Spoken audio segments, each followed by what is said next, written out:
Você está feliz por estar nesse lugar, nesse tempo? Amém? Você pode dizer amém? Amém. É sempre assim. Quanto mais entrega, quanto mais desejo do coração, maior vai ser essa percepção do quanto Ele nos ama e quanto Ele se quer mostrar a nós. E a nossa oração é que nessa noite Ele possa continuar falando ao seu coração através da palavra. Nós vamos ler a palavra de Deus no texto do Evangelho de João, no capítulo 6, os versos 16 a 22. Porque há tempos na minha e na sua vida em que a demora pode parecer muito real, presente, e só você para perceber isso com a intensidade que você percebe. Talvez o seu entorno, nas manifestações de amor, de zelo, de encorajamento, de que forma for, as pessoas possam tentar suportá-lo, dando a você guarida, estímulo, mas você sabe dessa demora, de perguntas que ainda não são respondidas ou não foram respondidas, de sede de algo que ainda não foi saciado, de dúvidas, de questionamentos. Jesus foi alguém muito especial, e não somente no que ele disse, mas na forma como viveu, e não somente na forma como viveu, mas como expressou o seu cotidiano com aqueles que ele amava e com quem caminhava. E eu gostaria de convidar você à leitura desse texto nessa perspectiva de alguém que num dia, como outro qualquer, haveria de ser surpreendido pela presença de Jesus. Eu quero que você saia daqui, e o meu coração também convicto, de que Ele vai surpreendê-lo num dia como outro qualquer. Evangelho de João, capítulo 6, eu vou ler dos versos 16 a 22, você pode acompanhar, o texto está aí. Diz assim, da experiência quando Jesus anda por sobre o mar, em direção aos seus discípulos, diz as Escrituras Sagradas: ao descambar, ou seja, ao findar do dia, os seus discípulos desceram para o mar e, tomando um barco, passaram para o outro lado, rumo a Cafarnaum, e já se fazia escuro, e Jesus ainda não viera ter com eles. E o mar começava a agitar-se ou a empolar-se, agitado por ventos fortes que sopravam. Tendo navegado uns 25 a 30 estádios, ou seja, quarteirões, algo como um pequeno quarteirão, essa é a distância, eis que viram Jesus andando por sobre o mar, aproximando-se do barco, e eles ficaram possuídos de temor. Mas Jesus lhes disse: sou eu, não temais. Então eles de bom grado o receberam, e logo o barco chegou ao seu destino. No dia seguinte, a multidão que ficara do outro lado do mar notou que ali não havia senão um pequeno barco e que Jesus não embarcara nele com os seus discípulos, tendo estes partido sós. Este episódio é narrado nos outros evangelhos, como de Mateus e de Marcos também, e a história é muito simples, mas antes de relatá-la e de relembrá-la com você, eu gostaria de pensar em algumas perspectivas da palavra de Deus. O salmista diz no Salmo 23, no versículo 1, o texto talvez mais conhecido das Escrituras, que começa dizendo o quê? O Senhor é o meu pastor e nada me faltará. O Senhor é o meu pastor e nada me faltará. E eu creio que à medida que você vai conhecendo a palavra de Deus, vai conhecendo a Bíblia Sagrada, você vai sendo possuído, habitado por esta palavra.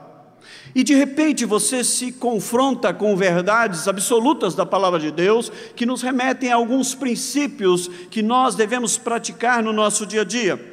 Dentre eles, a crença e a convicção de fé da nossa absoluta, da providência absoluta, melhor dizendo, de Deus.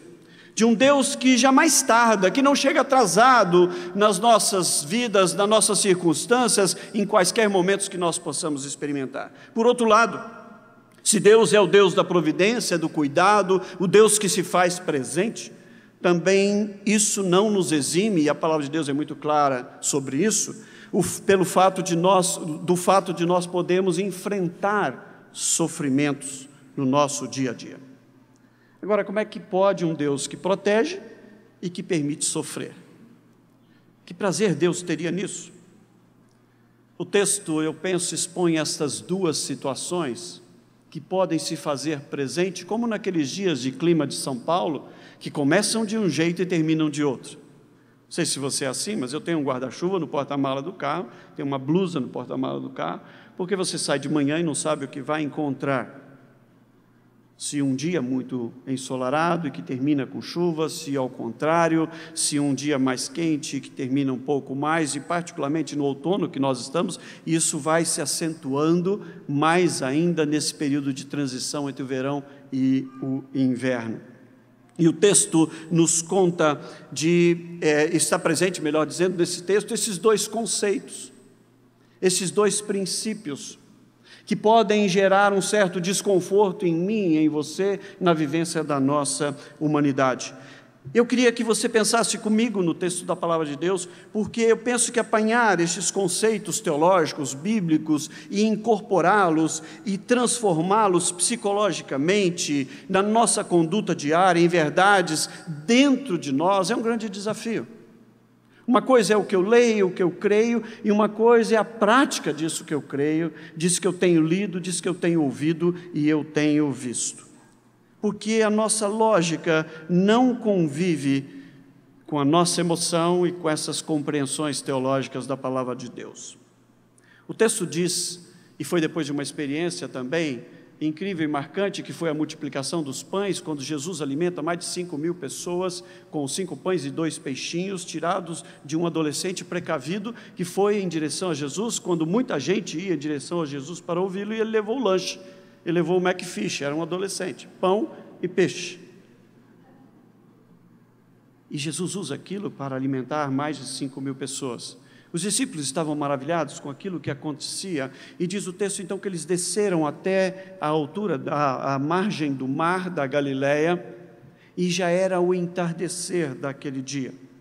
E como Jesus ainda estava sendo tomado pelas pessoas, envolto pelas pessoas que naquela ânsia de estar perto dele, não deixavam que ele caminhasse, eles tomaram um dos barcos que estavam à praia para passar para o outro lado. E diz o texto da palavra de Deus, e quem já teve a oportunidade de conhecer o mar da Galileia, ele tem alguma coisa como 12 quilômetros de extensão e 2 quilômetros de largura. Na verdade, o mar, um grande lago. E eles pegaram aquele barco para passar para outra margem, e Jesus ainda se deteve ali mais algum tempo.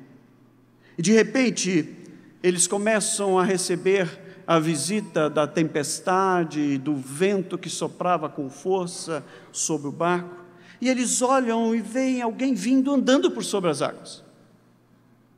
Alguns dos evangelistas dizem que eles se assustaram, achando que fosse um fantasma. E Jesus disse: não fiquem temerosos, sou eu.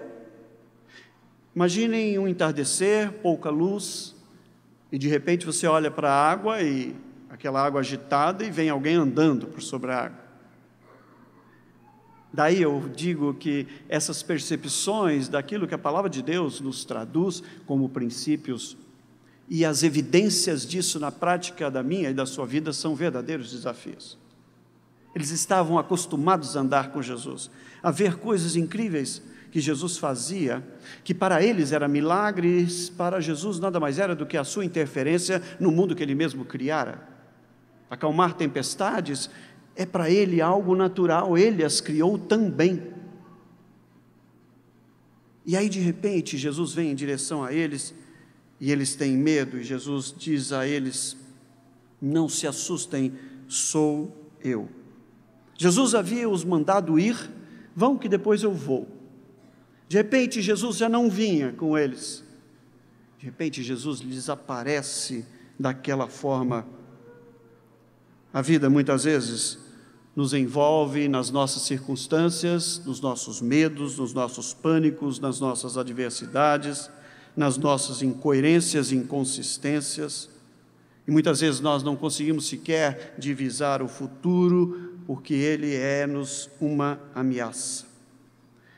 E eu queria desafiar você, porque é exatamente nesses momentos em que eu sou confrontado com as minhas limitações, é que eu tenho a grande oportunidade de experimentar a minha fé e a riqueza do que esta experiência de andar com Deus é capaz de produzir. Será que essa soberania que a palavra de Deus descreve é real ou não é real? Será que a providência de Deus vai se fazer presente ou ela não é senão uma promessa na palavra? Será que é hora de reverter o absurdo da minha vida? Por que será que Jesus nos dá, às vezes, essa sensação de que Ele está demorando? Ou você nunca passou por isso? Você está pedindo algo a Deus? Está suplicando a intervenção de Deus naquele momento da sua experiência de vida e parece-nos que Ele demora-se a chegar. Eu oro pelo meu esposo e parece que não muda nada e não acontece nada e o tempo vai passando. Eu oro pela minha esposa, pelos meus filhos. Por que razão Deus nos dá, às vezes, essa impressão? Quais são os benefícios que Ele pode produzir em nós, nessas inconsistências nossas e não dele, nessas perspectivas humanas de uma palavra que é viva e verdadeira e que Ele mesmo nos prometeu de que passaria os céus e a terra e esta palavra não passaria? Eu queria fazer 3 observações no texto e nessa experiência que nós compartilhamos com você nesse momento. A primeira delas é que Deus nos quer ensinar a sua liberdade. Deus vem quando quer. Deus vem da maneira que quer, da forma que quiser. Ele usa quem Ele quiser, os instrumentos que Ele quiser. Eu quero desafiar, e a igreja já me ouviu dizer isso muitas vezes, a você crer nos absurdos do amor de Deus, nos absurdos da percepção da nossa existência enquanto o agir dEle a nosso favor. Deixe Deus surpreendê-lo, porque Ele é Deus. Muitas vezes nós queremos usar e administrar as circunstâncias como se nós fôssemos Deus. O verso 22 descreve que haviam 2 barcos, um deles não estava, e quando o povo chegou na manhã seguinte, um ainda estava. Aquele mesmo povo teve a dúvida que os discípulos tiveram quando eles foram e Jesus não foi ao encontro deles. Será que Ele virá? E aquele povo que chegou depois e viu o barco, falou, mas Jesus não estava aqui? Ele não mandou os discípulos ir na frente, que Ele iria com outro barco? Mas o barco está aqui. Eles estavam no meio do mar, esperando que Jesus chegasse. Já era escuro, Ele não vinha, e quando Ele vem, eles acham que é um fantasma. Por quê? Porque eles esperavam no remando um barco na direção deles, e não andando por sobre as águas. O que eu quero dizer a você é que Jesus nos ensina que Ele faz de acordo com lhe aprouver, mas para nos atingir, para nos alcançar, mesmo quando estamos navegando no meio de águas tumultuosas e tumultuadas, agitadas, talvez no entardecer ou no anoitecer de uma noite que parece-nos longa e tenebrosa. Eles olhavam para o horizonte e não viam o barco. Não queira estipular formas, modos para que Deus opere a seu favor. Apenas confesse a sua necessidade, o desejo da intervenção dEle e a certeza de que Ele virá. Ele é livre para fazê-lo. Será que a sensação que muitas vezes eu e você temos de abandono não é reflexo de uma visão absolutamente limitadora de quem é Deus efetivamente? Eu amo ser surpreendido por Deus. E quanto mais eu me entrego a isso, mais Ele me surpreende. Me surpreende no trato comigo mesmo, me surpreende com o trato das minhas circunstâncias do dia a dia, me surpreende na lida com as pessoas com as quais Ele me permite envolver, conhecer as histórias, partilhar dessas histórias, sejam de celebração de vitórias ou em meio às derrotas, seja em meio ao gozo ou em meio ao choro. Mas um Deus que visita, um Deus que se faz presente, um Deus que continua vindo no entardecer dos nossos dias, no meio das nossas tempestades, independentemente da forma com que Ele fará. Certa vez eu ouvi o testemunho de um missionário que foi convidado para falar para uma tribo indígena que habitava o alto de umas montanhas do Peru, e eles o levaram durante a noite. E depois de um tempo de caminhada, ele começou a sentir picadas de mosquitos e começou a se incomodar, e ele não enxergava nada do que estava passando. Ele era conduzido por aqueles homens, e ele chegou naquela aldeia um pouco tanto quanto revoltado por aquela caminhada. Ele pregou, ele foi ali para pregar a palavra, pregou, comeu com eles, testemunhou deles, da vida dele. E ele disse: olha, tem só uma condição, eu só volto durante o dia. O senhor não quer voltar no mesmo horário, o sol é melhor, não tem sol, né, à noite, é menos difícil. Ele disse: não, eu só volto se for durante o dia, eu quero ver, se eu não ver, eu não vou. Tá bom, o senhor que sabe. Vocês já viram aquelas fotos daquelas montanhas incríveis? Aqueles caminhos estreitos, na beira daqueles penhascos, daqueles precipícios. Eu tenho medo disso, não sei você, mas estou fora. E aí, quando ele começou a dar os primeiros passos, os primeiros metros, em direção àquele desfiladeiro, montanha abaixo, ele se deteve e disse: eu preciso dizer uma coisa para vocês de novo, e eu quero voltar. E ele contou essa história para eles. Eu quero pedir o perdão de vocês, porque eu não sabia o caminho, vocês sabiam. Vocês sabiam dos riscos e o melhor momento de um cara como eu passar por eles. E eu queria estipular a forma e o modo de fazê-lo. Eu contei para esse cara que isso aconteceu comigo, com meu pai. Eu sou de uma região montanhosa do estado de Minas, na Serra do Caparaó, é o segundo e terceiro picos mais altos do Brasil. E meu pai nunca quis subir, escalar o pico, e de tanto eu insistir, ele foi comigo e nós fizemos exatamente isso. Nós subimos no entardecer, porque tínhamos que passar à beira de um desfiladeiro, de um despenhadeiro muito alto, muito íngreme, em pedras escorregadias, e um pouco mais largo que certamente aqueles caminhos no Peru que eu não faria nunca. Mas ele era metido a valente, e ele fez as mesmas observações. Olha, eu só volto se for de dia. Eu falei: o senhor que sabe, e eu conheço. E ele não quis levar roupa suficiente, cobertor suficiente. Eu disse: o senhor que sabe, 5 graus, 7 graus abaixo de zero. E eu nunca me senti tão amado pelo meu pai, porque ele me abraçou a noite inteira e tremia a noite inteira. Como nós somos tolos. Ele escolhe o melhor caminho. O caminho dele é de vida para mim e para você. Eu queria desafiar você: deixe Deus ser Deus da sua vida, ser livre para agir na sua vida, não queira ensiná-lo como ele deve agir a seu favor. O atraso divino é apenas uma perspectiva nossa em relação ao tempo de Deus. A liberdade de Deus é uma perspectiva de Deus sobre o tempo de agir na minha e na sua vida. Deus quer nos ensinar, sim, a sua liberdade.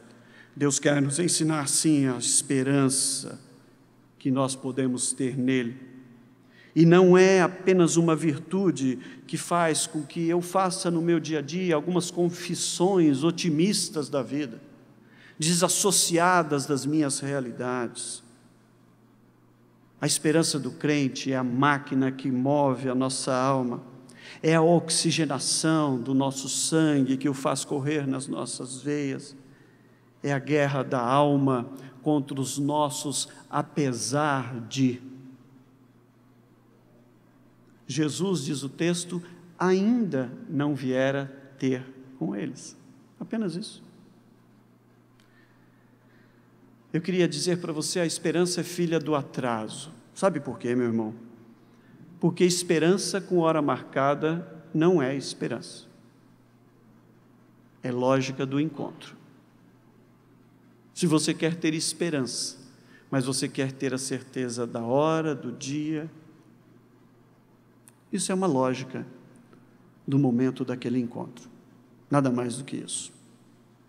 Abraão, diz a palavra de Deus, o pai da nossa fé, esperou contra toda a esperança. Vai para a terra que eu te mostrarei. De ti farei uma grande nação, embora ele vivesse o vazio de ver-se envelhecer, sem que Deus lhe desse um filho. E quando Deus o dá, ele diz, sacrifica-me o teu filho Isaque. Mas ele creu.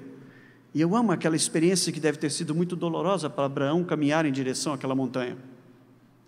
Porque a todo tempo aquele jovem adolescente perguntava, onde está o cordeiro para o sacrifício? E ele dizia, o Senhor vai prover.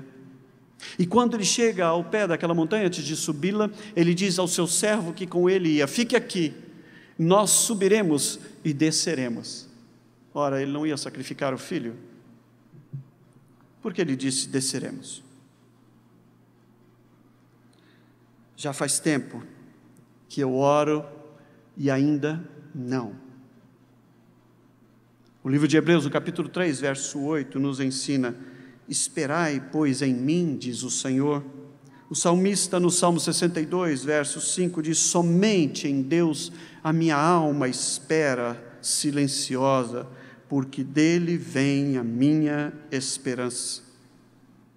E ele, no outro versículo, diz, porque dele vem a minha salvação. No Salmo 71, verso 5, ele diz, pois tu és a minha esperança, Senhor Deus, a minha confiança desde muito cedo na minha vida.